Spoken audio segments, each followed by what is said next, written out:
আজ আমরা এমনই একটি জায়গা সম্পর্কে জানতে যাচ্ছি যেখানে মহিলাদের 15 দিন পর্যন্ত বিবস্ত্র করে রেখে দেওয়া হয়। যদিও এখানে অনেক মানুষ তাদের কন্যাদের খুশি মনেই হাজির করে, কিন্তু এটি কোথায় হয় এবং কেন হয়, কি জন্য এই কাজ করা হয়, তা সব কিছুই আমরা জানবো এই ভিডিওতে।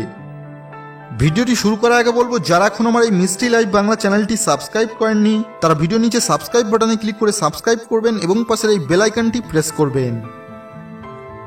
যেখানে মহিলাদের দেবীর দরজা দেয়া হয় এবং মানুষ তাদের পূজাও করে।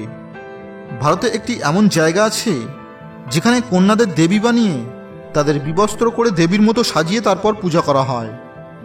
আপনি ঠিকই শুনেছেন, এখানে 7 জন মহিলাকে দেবীর মতো সাজিয়ে তাদের পূজা করা হয়।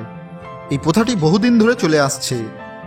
এই প্রথাকে পালন করার জন্য কেউ বিরোধ করে না, বরং সবাই খুশি মনে এখানে এসে হাজির হয়। সবাই এটি বিশ্বাস করে যে যদি তার কন্যা এই প্রথায় অংশীদার হয় তাহলে সে খুব ভাগ্যবতী হয়। সেই কারণে এই প্রথায় অংশ নেওয়ার জন্য বহু মানুষ তাদের কন্যাদের এখানে নিয়ে আসে। এটি ভারতের তামিলনাড়ুতে হয়ে থাকে।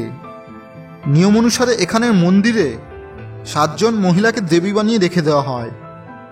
এই প্রথাকে পালন করার জন্য ভিন্ন ভিন্ন গ্রাম থেকে অনেক মেয়েরা আসে।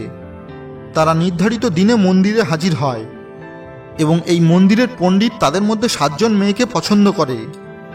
পছন্দ করা মেয়েরা 15 দিন ধরে বিবস্ত্র অবস্থায়, মানে খুবই কম পোশাক পরা অবস্থায় মন্দিরে থাকে। তাদের বেশিরভাগ শরীরে ফুলের মালা ও সোনার অলংকার দিয়ে ভরা থাকে। এই সমস্ত দিনগুলো মেয়েদের বাবা মা তাদের সাথে থাকে না। এই মন্দিরের কর্মচারীরাই তাদের দেখাশোনা করে এবং মেয়েগুলো তাদের কাজ দায়িত্ব সহকারে পালন করে। এছাড়া এই মন্দিরের এই প্রথায় অংশ নেওয়ার জন্য খুব কম মেয়েরাই সুযোগ পায়।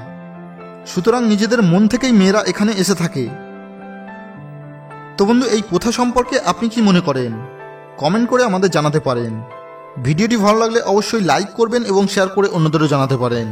এবং আপনি যদি এমনই বিশ্বের অজানা ও রহস্যময় কথা জানতে ভালোবাসেন তাহলে আমার এই মিস্ট্রি লাইভ বাংলা চ্যানেলটি সাবস্ক্রাইব করবেন এবং পাশের এই বেল আইকনটি প্রেস করবেন, যাতে আমাদের চ্যানেলের নতুন ভিডিওর আপডেট আপনি পেতে থাকেন।